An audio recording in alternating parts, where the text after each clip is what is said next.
एक बार चित्रभानु नामक एक शिकारी था जो पशुओं की हत्या करके अपना परिवार चलाता था। वो शिकारी एक साहूकार का ऋणी था, लेकिन ऋण समय पर न चुका सकने पर क्रोधित साहूकार ने उसको शिवमठ में बंदी बना लिया था। संयोग से उस दिन लेकिन शिवरात्रि थी।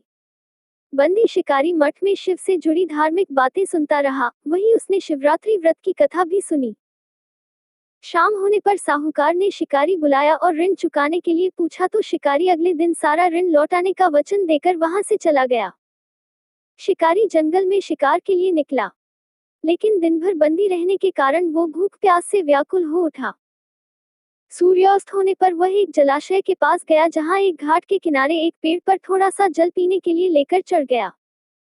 उसे पूरी उम्मीद थी कि कोई न कोई जानवर इस जलाशय पर अपनी प्यास बुझाने के लिए जरूर आए। जहां वो शिकारी आराम कर रहा था वो पेड़ बेलपत्र का था और उसी पेड़ के नीचे शिवलिंग भी था, जो सूखे बेलपत्रों से ढके होने के कारण दिखाई नहीं दे रहा था।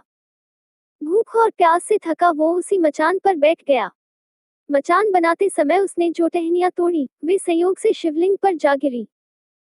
इस प्रकार दिन भर भूखे प्यासे शिकारी का व्रत भी हो गया और शिवलिंग पर बेलपत्र भी चढ़ गए। एक पहर रात्रि बीत जाने पर एक गर्भिणी मृगी तालाब पर पानी पीने के लिए आए। शिकारी ने धनुष पर तीर चढ़ाकर जैसे ही प्रत्यंचा खींची, उसके हाथ के धक्के से कुछ पत्ते और जल की कुछ बूंदें शिवलिंग पर जा गिरी और अनजाने में ही शिकारी की पहले प्रहर की पूजा भी संपन्न हो गई। मृगी बोली, मैं गर्भिणी हूँ, शीघ्र ही प्रसव करूंगी। तुम एक साथ दो जीवों की हत्या करोगे, जो ठीक नहीं है। मैं बच्चे को जन्म देकर शीघ्र ही तुम्हारे पास वापस आ जाऊंगी, तब मुझे मार लेना। शिकारी ने प्रत्यंचा ढीली कर दी और मृगी जंगली झाड़ियों में लुप्त हो गई। कुछ ही देर बाद एक और मृगी उधर से निकली। शिकारी ने फिर धनुष पर बाण चढ़ाया। कुछ बेलपत्र फिर से उससे अनजाने में ही नीचे शिवलिंग पर जा गिरे। इस तरह से उसकी दूसरे प्रहर की पूजा भी हो गई।